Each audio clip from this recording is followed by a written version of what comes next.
E este é o testemunho de João, quando os judeus mandaram de Jerusalém sacerdotes e levitas para que lhe perguntassem: quem és tu? E confessou e não negou. Confessou: eu não sou o Cristo. E perguntaram: então quem és, pois? És tu Elias? E disse: não sou. És tu profeta? E respondeu: não. Disseram-lhe, pois: quem és? Para que demos resposta àqueles que nos enviaram. Que dizes de ti mesmo? E disse: eu sou a voz do que clama no deserto. Endireitai o caminho do Senhor, como disse o profeta Isaías. E os que tinham sido enviados eram dos fariseus. E perguntaram-lhe e disseram-lhe: por que batizas, pois, se tu não és o Cristo, nem Elias, nem o profeta? João respondeu-lhes, dizendo: eu batizo com água, mas no meio de vós está um a quem vós não conheceis. Este é aquele que vem após mim, que foi antes de mim, do qual eu não sou digno de desatar as correias das sandálias. É bom nós estarmos juntos nesta manhã. Como o pastor Filipe já anunciou, temos coisas especiais pela frente. Deixem-me só fazer ainda uma nota. Só uma nota ainda no que diz questão aos anúncios. Próximo domingo é o segundo domingo de maio. É um dia que nós gostamos de agradecer especialmente a Deus pelas nossas mães. Então, aquilo que, para muitos que cresceram em igrejas com essa tradição, é o meu caso, aquilo que chamamos o Dia das Mães. Então, nós gostamos sempre de fazer uma breve nota durante o culto e aproveito já também para os irmãos estarem preparados. Nós, geralmente, os nossos diáconos proporcionam flores, geralmente rosas, então uma rosa vermelha, uma rosa branca para aqueles que já não têm a sua mãe presente. Então, mas uma das coisas que nós gostamos de fazer nesse dia é tornar a nossa igreja como se fosse, durante uns breves momentos, um jardim. Então, no próximo domingo haverá rosas, para nós termos um momento de oração, de gratidão em especial pelas nossas mães. Portanto, quando chegares à igreja, terás uma rosa vermelha ou uma rosa branca, caso aqueles que as suas mães já partiram para o Senhor, mas nós gostamos sempre de fazer esta referência. Portanto, no próximo domingo, não estranhes quando ao entrares na igreja, parecer aquela parte do mercado da florista. O nosso irmão Sérgio vai ser o nosso florista, geralmente ele que trata disso, e nós estamos também entusiasmados por causa disso. Estamos contentes também, o regresso do nosso irmão Edvânio, orámos por ele de um modo especial, pelo pequeno acidente que teve. Ele está a recuperar ainda, mas é bom vê-lo, ver a sua saúde, o seu vigor, por isso também vamos querer dar-lhe no final um abraço especial e continuar a orar pela sua recuperação. A mensagem que eu vos quero pregar nesta manhã chama-se o alívio. Deixem-me olhar ali para a projeção, que agora ainda não abri o sermão. Que alívio é eu não ser o Salvador. Que alívio é eu não ser o Salvador. Então, nós estaríamos muito mal, meus irmãos, estaríamos muito mal se nos salvássemos a nós próprios. Somos péssimos salvadores. E por isso é um alívio quando essa carga é retirada de cima dos nossos ombros. As pessoas religiosas, e eu sei que nós não nos identificamos muito com esta expressão. Se alguém disser acerca de ti, tu és uma pessoa religiosa, provavelmente tu vais querer dizer: eu não sou propriamente uma pessoa religiosa. Eu sou uma pessoa que confia em Jesus, que não é necessariamente a mesma coisa do que ser uma pessoa religiosa. Mas sabemos que aos olhos de quem não é cristão é fácil olhar para nós e pensar assim: ok, tu és uma pessoa religiosa. Então, as pessoas religiosas não são as únicas que têm preocupações em salvar o mundo. Nós até poderíamos dizer, hoje em dia, que há muitas pessoas que, não sendo religiosas, vivem mais preocupadas em salvar o mundo do que as pessoas religiosas. Essa preocupação, que em si não é má, nós estarmos preocupados com o mundo à nossa volta, é uma boa preocupação, mas muitas vezes acabamos por viver, de facto, com um peso nos nossos ombros sobre esta ideia de que nos compete a nós salvar os destinos da humanidade. O que eu te quero dizer com a palavra aberta é que com Jesus, esse peso terrível sai de cima dos nossos ombros. Com Jesus, nós não temos sobre os nossos ombros o peso de nos salvarmos a nós próprios. Com Jesus, nós não temos o peso sobre os nossos ombros de salvar os outros. Com Jesus, nós não temos o peso sobre os nossos ombros de salvar o mundo. E esse é, de facto, um alívio. Esta é a mensagem que eu te quero pregar, mas uma vez mais nós vamos invocar a graça do nosso Deus para que Ele nos guie durante o tempo em que eu vou pregar e que somos chamados a ouvir a palavra, que Ele faça acontecer a sua palavra em cada pessoa. Obrigado, Senhor, por este domingo de manhã. Obrigado por maio, o mês de maio ter chegado.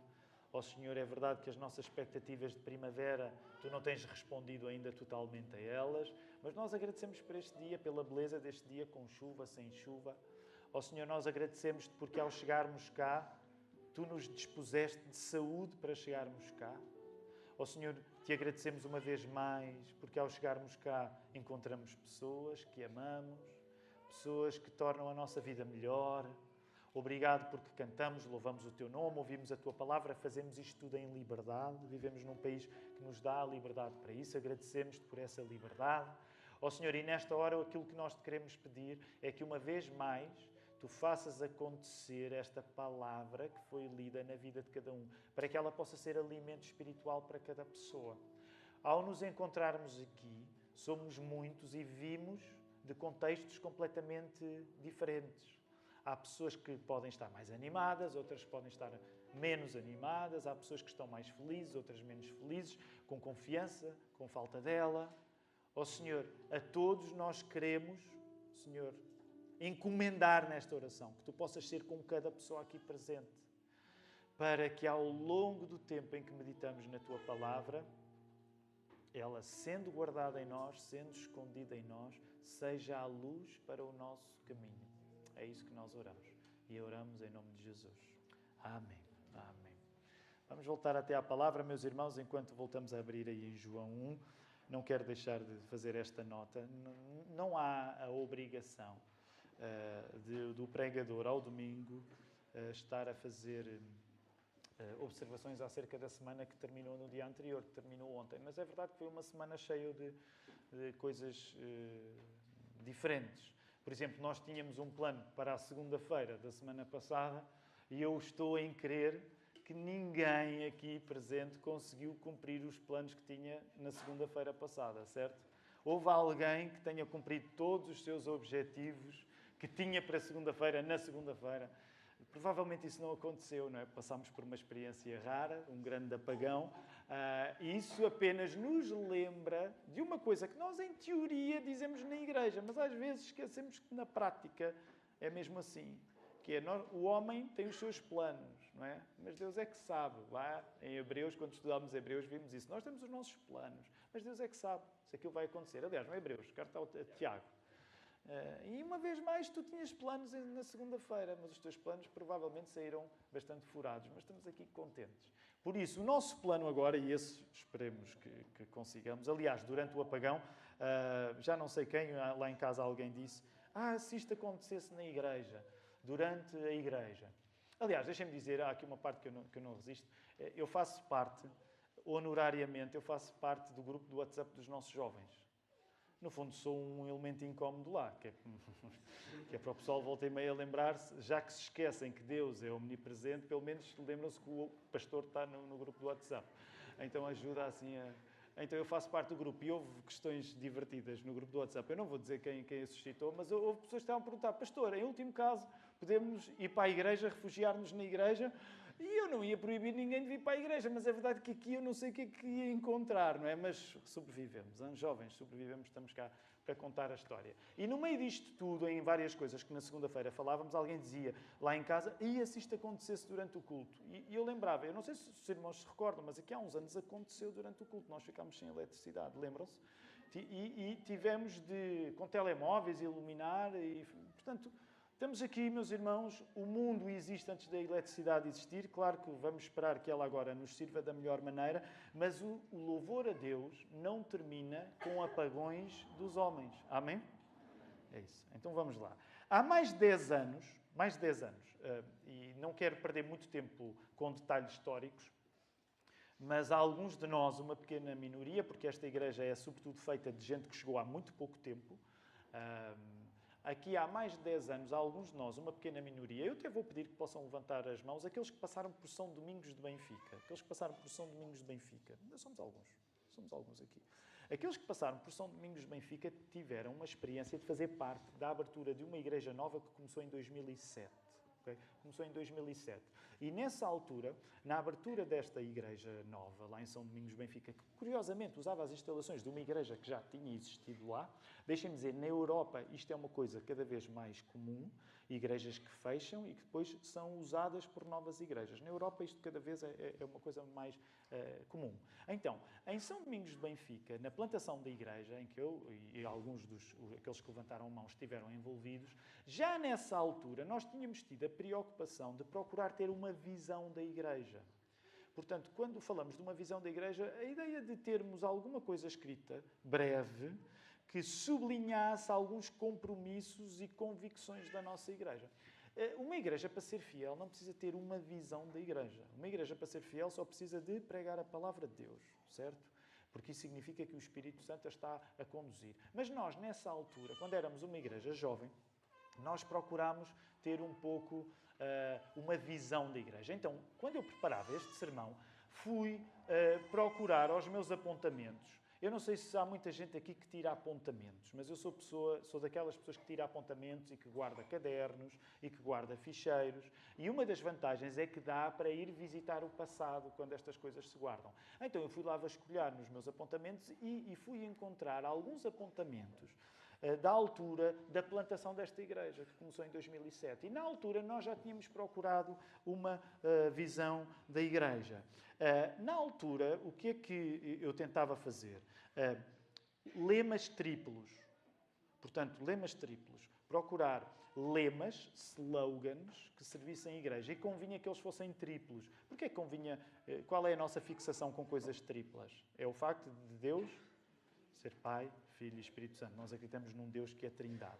Então, eu fui ver alguns dos meus apontamentos e quando estávamos a querer ter uma visão da igreja, o que é a visão da igreja? É a ênfase, é aquilo que a igreja usa para se apresentar. Quando tu estás a entrar agora nas nossas instalações, tu notas que à esquerda tens o cartaz, que o Vinícius fez, um cartaz muito bonito. Se reparares, no final do cartaz tem lá a visão que nós estamos a sugerir à igreja. É um texto curto, neste caso é apenas um parágrafo, mas ela serve para que a pessoa, quando conhece a igreja, seja a apresentação da igreja. Então, há mais de 10 anos eu estava a tentar fazer isso, na altura nesta igreja muito pequena, e procurava slogans de 3 palavras. Vou dar-vos um exemplo de coisas que no passado serviram de trabalho, mas que nunca se concretizaram. Um dos slogans para a igreja seria credo, louvor, trabalho.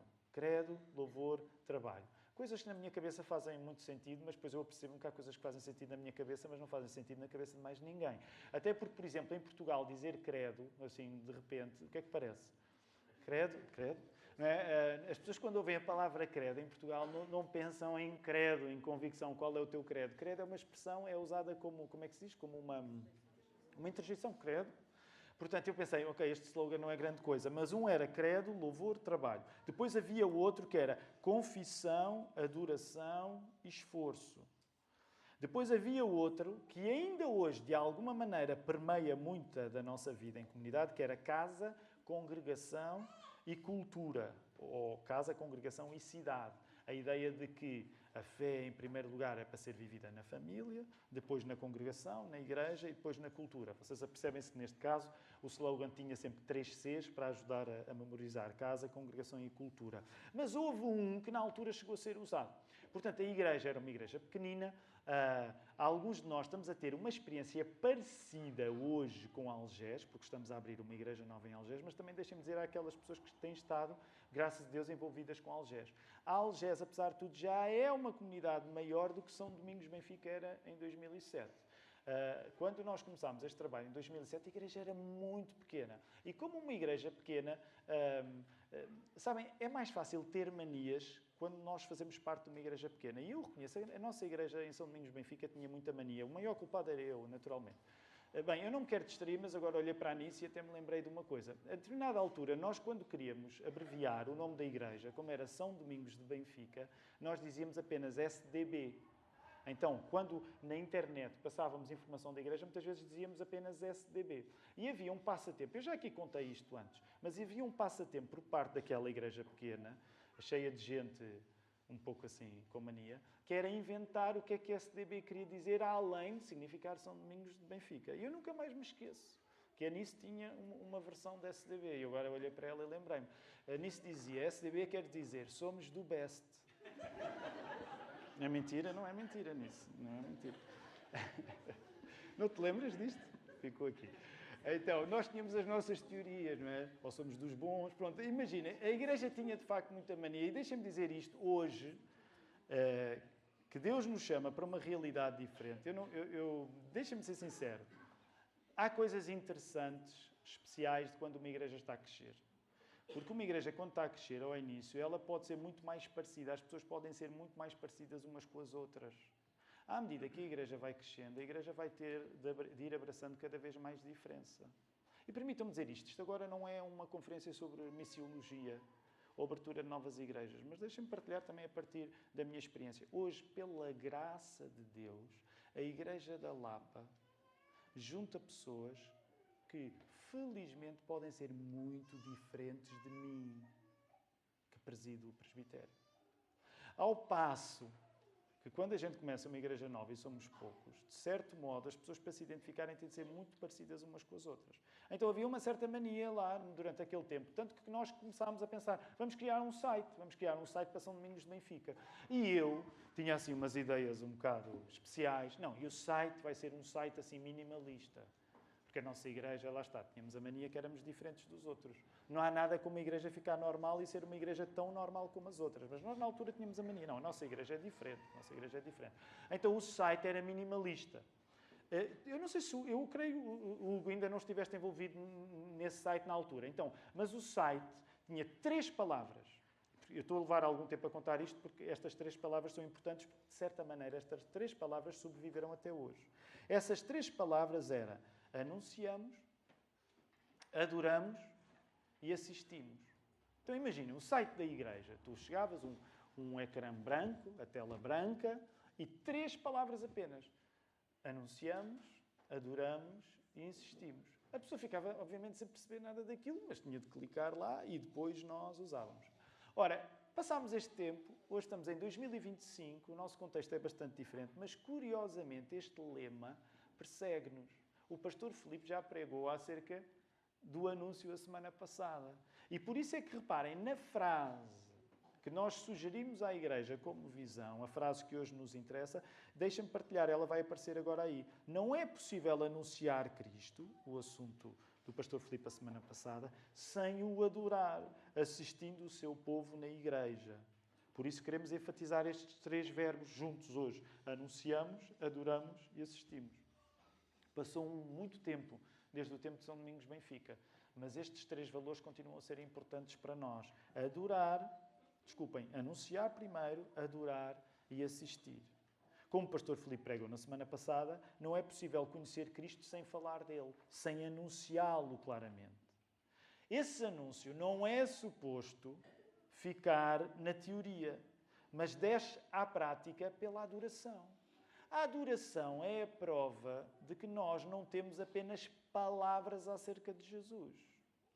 A adoração é a prova que Jesus não nos ficou apenas na cabeça, mas que Ele desce até ao nosso coração. Por outro lado, o anúncio não é uma teoria, porque como Jesus deixou um povo, Jesus deixou uma comunidade chamada Igreja, vê-se que nós não temos apenas palavras acerca de Jesus, mas temos prática também pelo modo como nós assistimos a Igreja, a comunidade de Jesus. Então, se tu voltares aí ao capítulo 1 do Evangelho de João, tu lês nos 3 primeiros versos, no princípio era o Verbo estava com Deus, o Verbo era Deus, Ele estava no princípio com Deus, todas as coisas foram feitas por intermédio dele e sem Ele nada do que foi feito se fez. Esta é uma das mensagens mais pregadas nesta igreja, porque é uma mensagem fundamental do Evangelho, que é Jesus Deus é Pai, Filho e Espírito Santo. O poder de criação do mundo é o próprio Jesus, que não é apenas o modo de Deus trabalhar. O modo de Deus trabalhar é Deus, porque o Verbo estava com Deus e o Verbo era Deus, e sem Jesus nada do que existe foi feito. Portanto, por exemplo, independentemente de tu já acreditares em Jesus ou não, o que eu te quero dizer nesta manhã é que tu sem Jesus não existias, porque é Jesus o responsável pela tua existência. Amém? É Jesus o responsável pela tua existência. Então, num mundo, aliás, não é só no mundo, em todo o universo, criado pela palavra que se fez pessoa em Jesus, é impossível amar este Jesus sem viver a fazer um anúncio claro e verbal dele. Encontras essa frase agora aí.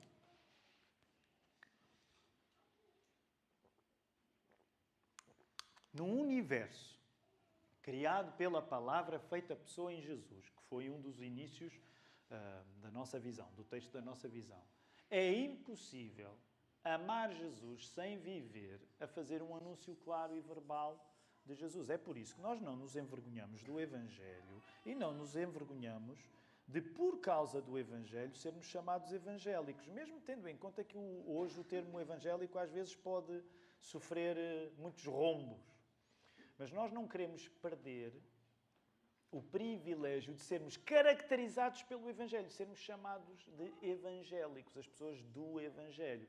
E quando pensamos neste nome, eu não estou a pensar agora no contexto em que ele às vezes pode ser mal usado, porque certamente o nome evangélico muitas vezes é mal usado. Isso não está em causa. Eu estou a pensar no significado original da palavra que é evangelho. Tu não podes esperar que uma pessoa que se quer identificar com o evangelho fique calada acerca dele.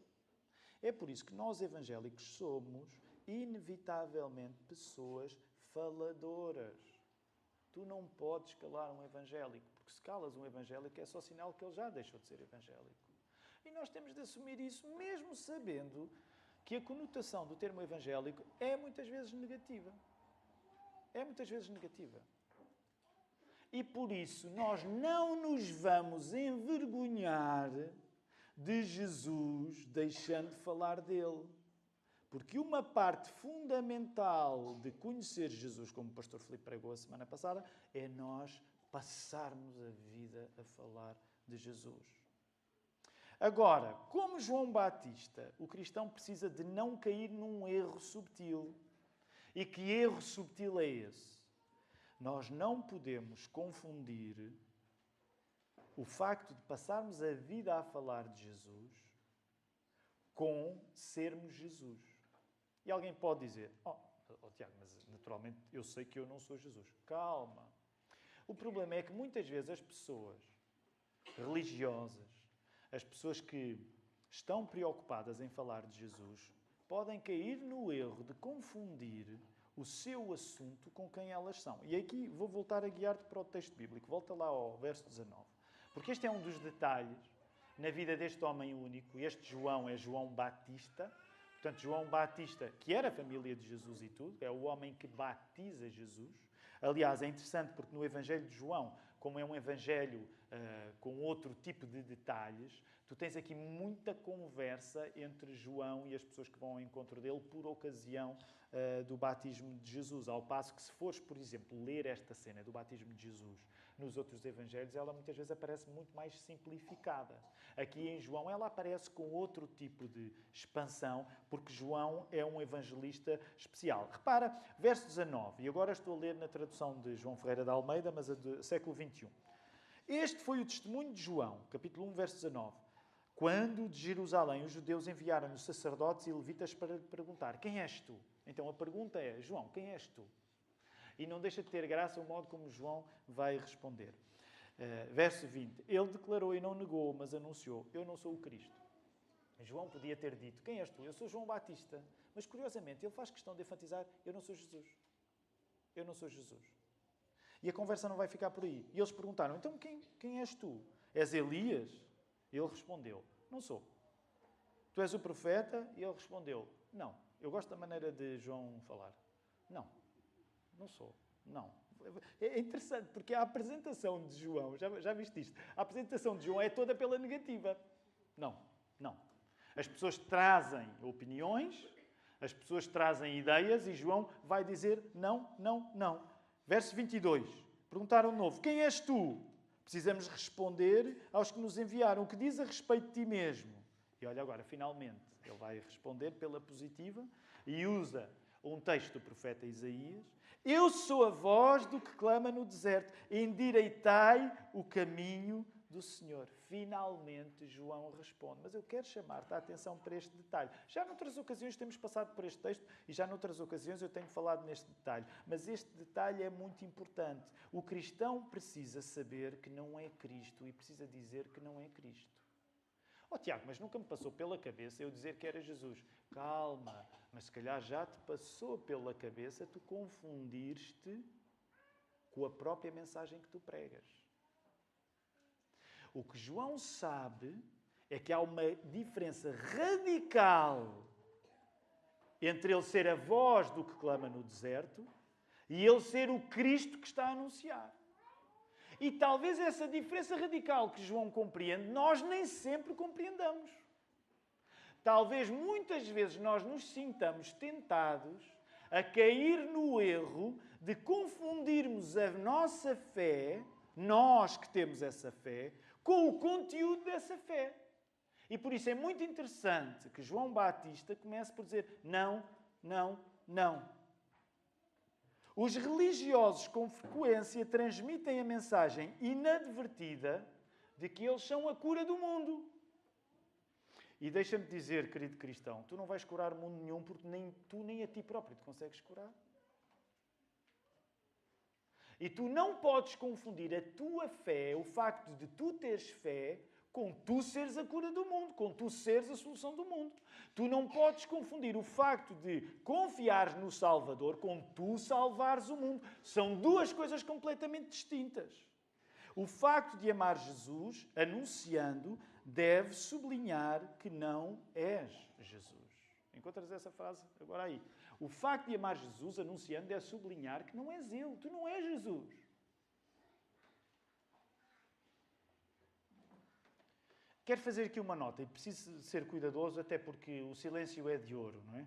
O livro dos Provérbios com frequência diz isso, e é uma lição difícil para mim e para muitos de nós. Eu não sou o único a ter dificuldade com esta lição, mas com frequência o livro dos Provérbios diz que, estou agora a parafrasear, diz isto mais do que uma vez, várias vezes, o livro dos Provérbios no Velho Testamento, que é, se tu ficares calado, vais passar por sábio. A pessoa que fica calada é um dom incrível e é por isso que eu reconheço as minhas dificuldades em praticar. Mas a pessoa que fica calada, às vezes nós meditamos sobre isso lá em casa, a pessoa que fica calada passa por ser mais inteligente do que na realidade é. Se nós nos lembrássemos disto mais vezes. Não é? A pessoa que fica calada passa por ser mais inteligente do que muitas vezes é. Então, eu mantive-me calado e não quero estragar um silêncio que até pratiquei numa coisa, mas eu quero ser cuidadoso a usá-lo. Porque também reconheço que nós, sendo evangélicos num país de maioria católica, agora com a morte do Papa Francisco, e, portanto, eu quero mencionar a morte do Papa Francisco e quero fazê-lo com respeito, tendo em conta que, naturalmente, é uma igreja evangélica, portanto, o Papa Francisco, com todo o respeito que devemos à sua memória, mas ele não tinha qualquer tipo de jurisdição, porque não somos católicos, portanto... mas deixem-me dizer uma coisa que eu acho que é interessante, e quero fazê-lo com cuidado, até para respeitando a memória do Papa Francisco e respeitando quem é católico, mas explicar como é que se vê esta diferença que acabei de dizer em relação a João Batista no modo como nós somos evangélicos.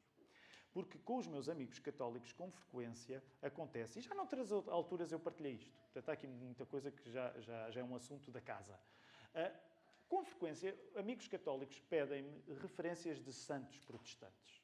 Santos protestantes. Portanto, pessoas que eu possa dizer, olha, este era protestante e eles ouçam, esse era um grande homem ou esse era uma grande mulher. E eu tenho alguma dificuldade em responder a essa pergunta. Em primeiro lugar, eu quero mencionar que num país como Portugal, as grandes referências protestantes foram geralmente enquadradas de um modo muito negativo. Eu não sei se vocês têm a noção disso, mas, por exemplo, para católicos que sejam mais interessados em assuntos da religião, há uma ideia feita, por exemplo, acerca de Martinho Lutero. Eu não sei se tu sabes qual é a ideia que os católicos mais interessados acerca de religião têm acerca de Martinho Lutero. Se calhar só falas de Lutero com crentes, isso é fácil. Mas eu não sei se tu sabes qual é uma imagem pública que durante séculos se divulgou acerca de Lutero num país de maioria católica como Portugal. Duas coisas, pelo menos, negativas são apontadas a Lutero. Quais são elas? Quem esteve no primeiro turno, naturalmente, não pode dizer agora. Quais são as duas coisas que geralmente são apontadas a Lutero como negativas? Agora é que se vê se tem amigos católicos ou não. Força. Há duas coisas. Há dois clássicos que costumam ser ditos negativamente acerca de Lutero. Que ele era este. No primeiro turno, curiosamente, o pessoal respondeu. Uma das coisas clássicas que tu vais encontrar em alguns folhetos, nós lá em cima temos alguns folhetos antigos de propaganda antiprotestante que guardamos, e alguns deles têm graça. Tipicamente se dizia que Lutero era um bêbado. Não sabias disso? De facto, Lutero gostava de beber cerveja, ok? Não era bêbado necessariamente por isso, não é? Mas, de facto, tipicamente se dizia que Lutero era um bêbado. Segunda coisa, que muitas vezes também é dita, é que ele era antissemita. Por causa de uns escritos que, de facto, são tristes, que ele escreve em relação aos judeus no final da sua vida. Por exemplo, sobre Calvino. Qual é a imagem negativa que geralmente se tem num país de maioria católica sobre João Calvino? Alguém tem uma ideia ou vocês só ouvem falar de João Calvino a partir de calvinistas? É porque há uma imagem projetada pelos que não gostam dele. Qual é essa imagem negativa de João Calvino? Alguém tem ideia? A questão da predestinação, que muitas vezes é mal apresentada, mas há uma coisa em particular que tipicamente é dita acerca dele. É só para dizer, não levem a mal a dizer isso. Vocês estão em echo chambers. Portanto, vocês estão habituados a ouvir falar dos vossos heróis pelas pessoas que já os tomam como heróis. Convém ouvirem falar dos vossos heróis pelas pessoas que não gostam dele para terem uma ideia. Calvino é geralmente acusado de ser um déspota em Genebra e de ter sido culpado pela morte de Miguel Serveto. Ok? Têm uma ideia acerca disto? É só para vocês terem ideia que nem todas as pessoas têm as referências dos nossos heróis como nós temos. Então, mas porquê é que eu estou a dizer? Porquê é que eu estou aqui a fazer um desvio? Eu estava-te a dizer que algumas vezes os meus amigos vêm perguntar: Tiago, dá lá exemplos de protestantes que sejam santos, pessoas que a gente conheça a vida deles e que diga coisas boas acerca deles. Tendo em conta que, por exemplo, Lutero é mal visto, tendo em conta que Calvino é mal visto, e há um que é sempre metido no mix também, e esse de facto não era santo para ninguém, o Henrique VIII, também é um clássico, como o fundador da Igreja Anglicana. Eu não sei se vocês não vão falar com religião com não crentes, mas convém que falem, ok? Convém que falem e que tenham ideia disto, não seja eu como pastor o único a ter ideia acerca disto. Isto para vos dizer uma coisa, quando me pedem referências de santos protestantes, eu não tenho para dar. Isto não significa que não haja protestantes que tiveram vidas incríveis ao longo da história. Claro que há, e só basta conhecê-los. Mas porquê é que nós protestantes não temos uma preocupação tão grande de promover heróis ou heroínas com vidas incríveis? Por uma razão, pelo mesmo receio que João Batista tinha aqui. Porque nós podemos confundir o conteúdo das nossas vidas com o nosso próprio Salvador. Se João Batista... E digo isto com todo o respeito ao Papa Francisco, que deve ter sido, de facto, um homem, a nível das suas qualidades, não passa pela cabeça negá-las. Mas deixem-me dizer, João Batista foi melhor que o Papa Francisco. João Batista foi melhor que Martinho Lutero. João Batista foi melhor do que João Calvino. João Batista foi maior do que qualquer um que aqui esteja neste momento. E a sua maior preocupação era dizer: não me confundam com Cristo. Eu não sou o Evangelho. Eu não sou digno de desatar os cordões dos sapatos do meu Mestre. Então nós, como evangélicos, somos obcecados em fazer a diferença entre a pessoa em quem nós cremos e o conteúdo e a nossa adesão a essa pessoa. Há uma diferença muito grande entre as boas obras que devem ser uma consequência da tua fé e o conteúdo da tua fé. O conteúdo da tua fé tem de estar em Jesus, não nas tuas boas obras. É por isso que nós não dependemos da bondade dos melhores. Nós não dependemos dos nossos pastores serem pessoas incríveis. E aqui é a última crítica que eu quero fazer, com cuidado, mas ao catolicismo. O catolicismo tem um espaço na sua imaginação para ficar encantado com as virtudes dos seus heróis. Quantas das pessoas que agora tão facilmente elogiaram qualidades indesmentíveis do Papa fazem os mesmos elogios a Jesus Cristo?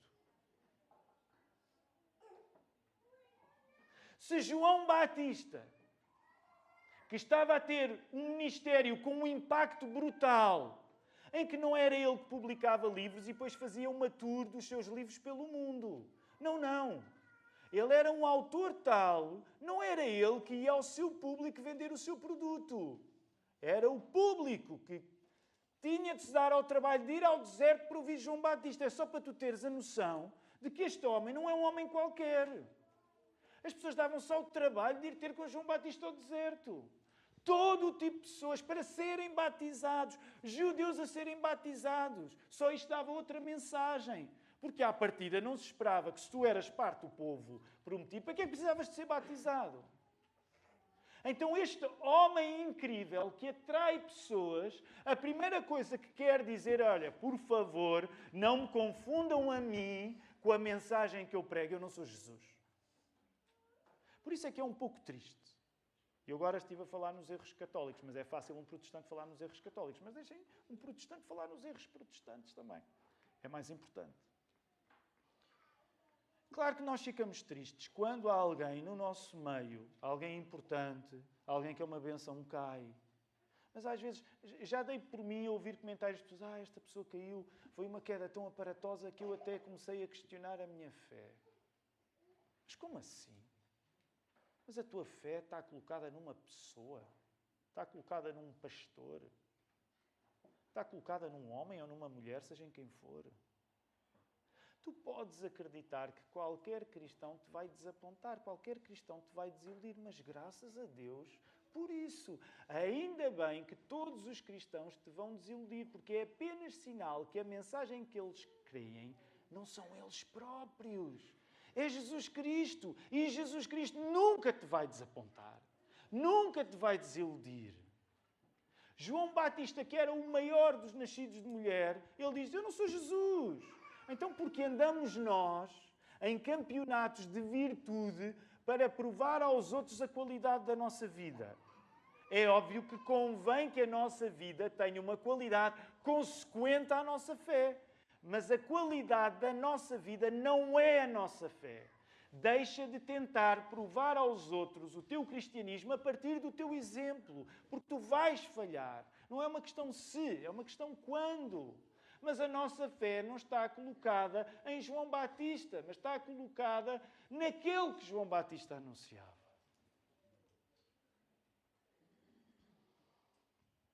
Como é que isto acontece na prática? O cristão sabe que ele não é Cristo. Ele fala de Cristo. Olha, trago-te aqui um exemplo. Conheci uma pessoa espetacular na minha igreja, o que ela faz. Estamos a pensar canonizá-la quando ela morrer. Não, nós não gastamos tempo a falar. Se há pessoas boas, é óbvio que nós queremos recomendar. Há pessoas incríveis na nossa igreja e nós vamos querer encorajá-las e falar delas a outras pessoas. Mas o meu propósito não é falar de ninguém em particular aqui na igreja, senão Jesus Cristo. Então, como é que se vive isto na prática? Eu falo de Jesus.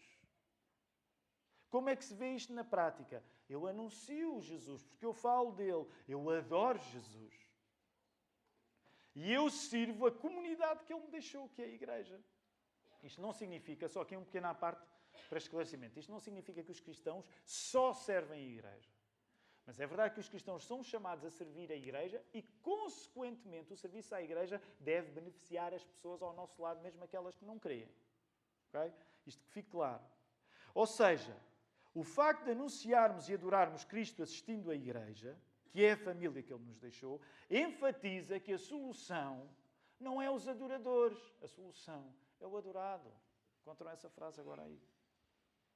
O facto de nós anunciarmos, adorarmos a Cristo, assistindo a igreja, que é a família que Ele nos deixou, enfatiza que a solução é o adorado. A solução não somos nós, meus irmãos. É óbvio que nós não queremos ter má reputação. É óbvio que nós não queremos ser uma comunidade que digam acerca de nós, eles falam muito, mas fazem o contrário. Ninguém quer ser hipócrita, naturalmente. Mas o centro da nossa mensagem não somos nós próprios. Permita-me só aqui um à parte. Ainda temos a ceia para tomar e eu fiquei tão embrulhado nesta mensagem que no primeiro turno me esqueci que tínhamos ceia e já estava a terminar o culto e teve de ser a congregação a revoltar-se contra mim, a dizer dá-nos pão, dá-nos pão. Estava mesmo embrulhado nisto. Mas deixem-me só dizer, e aqui é uma à parte. Os irmãos agora, olha, aquela parte em que os irmãos não precisam concordar comigo. Na semana passada, em Algés, eu disse que é crente não usa emojis. Ei, se vocês vissem, foi uma revolta. Foi a revolta da Bounty lá em Algés. Pronto, deixam à parte. Agora, o que eu vou dizer, os irmãos não precisam de concordar. Mas sabem que também é por isso que até na nossa comunicação, na internet, nós evitamos mostrar muitas imagens da congregação. E agora estou a falar por mim, eu não quero que ninguém venha à Lapa pela nossa bela aparência. E eu meto fotografias, por exemplo, eu meto umas stories com o pessoal. Mas nós tentamos que a nossa comunicação não seja baseada na imagem da congregação e, sobretudo, não seja baseada numa ideia de beleza que a Lapa transmite. Caramba, nós somos protestantes ainda. Somos calvinistas ainda por cima. Nós não queremos atrair ninguém com os olhos. É tão bom, lá é tão bonito, são tão bonitos. Não é isso que está em causa. O que nós queremos mostrar não são os adoradores. Fotografias de pessoas a adorar. Tudo bem, mas quer dizer, qual é o objetivo? O objetivo é o adorado, é Jesus.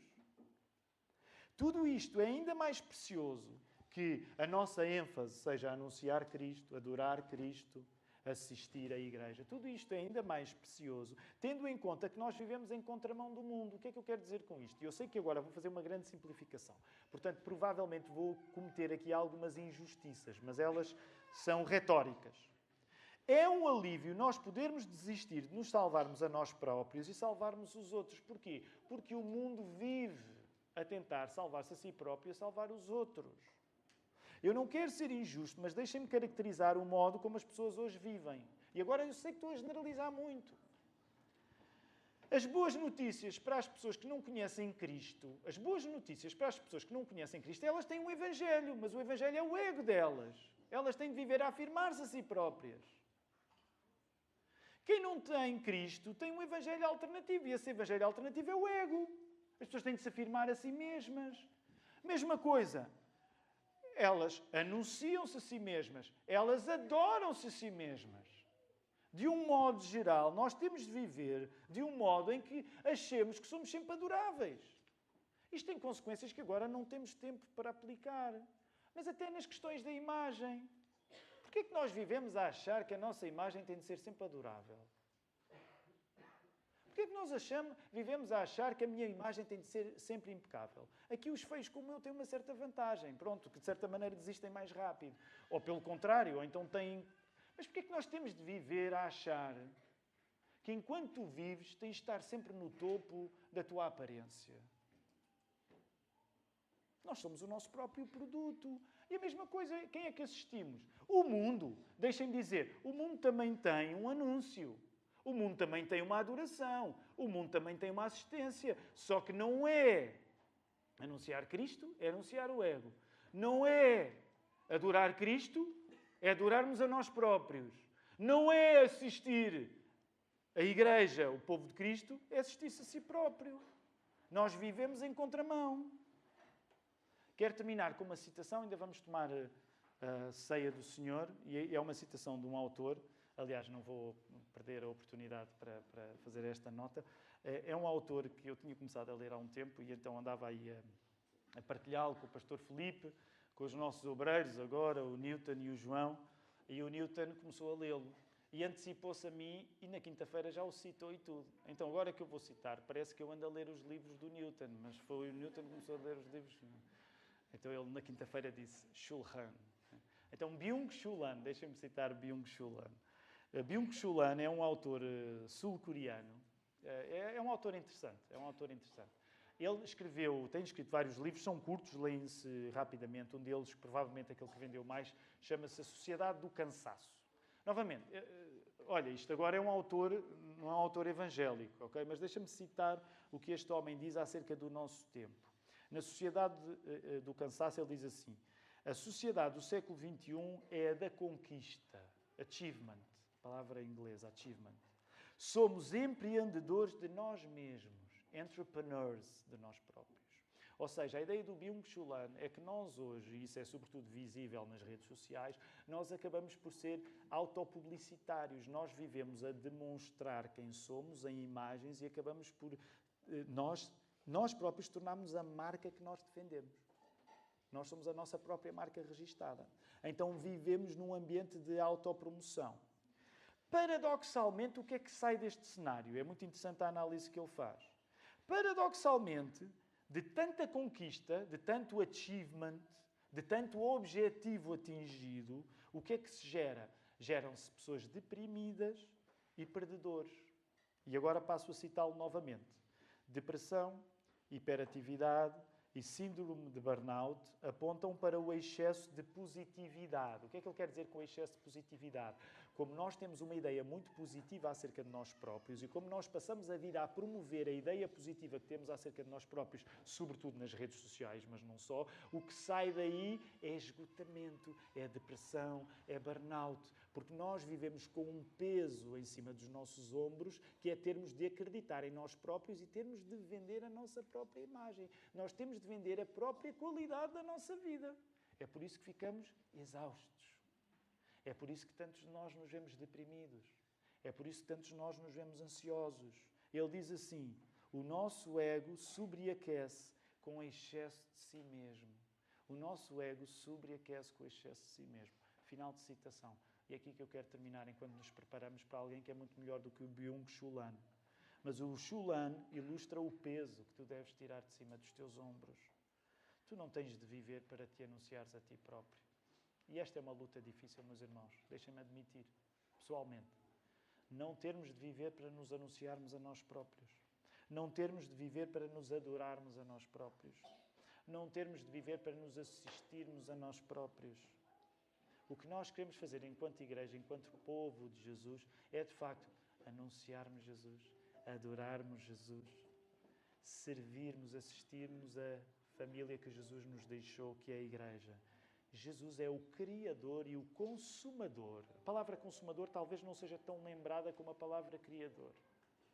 Mas Jesus Cristo é o Criador e o Consumador da nossa vida. As vidas de todas as pessoas que existem, quer sejam cristãs ou não, vão ter de responder à origem. E a origem é Cristo. É por isso que nós acreditamos no julgamento final, no juízo final, que é o motor da vida, a palavra criadora Jesus, vai avaliar todas as vidas que criou. Porque Ele não é somente nosso Criador. Na consumação dos tempos, Ele vai avaliar cada pessoa. Porque Ele tem a legitimidade para isso. Porque tu não te autocriaste. Essa é a ilusão triste. Ninguém se autocriou aqui. Ninguém aqui decidiu existir. Todos nós, quando demos conta, já estávamos a existir. No entanto, vivemos a querer colocar nas nossas próprias mãos a vida que nós não criámos, que é a nossa. Um dia tu vais ter de responder diante do juiz, meu irmão. Meu querido, tu vais ter um dia de estar diante da origem da tua vida. Ao invés de tentares convencer Jesus com um produto que Ele próprio criou, que és tu, é melhor que esse encontro seja apenas restituires à origem da vida a tua adoração a essa mesma origem que é Jesus. Nós somos chamados a apenas descansar quando encontramos Jesus. Já hoje entoámos esse cântico. Nós estamos inquietos, sobrecarregados, deprimidos, em burnout, exaustos, enquanto vivemos para nós próprios. O que nós precisamos fazer é confiar em Jesus. Declarar que Ele é o Criador, o Consumador, o Salvador da nossa vida. E a partir daí abraçarmos uma existência que felizmente não depende de ser salva por nós. Vamos celebrar isto comendo o pão. Vamos celebrar isto bebendo o vinho.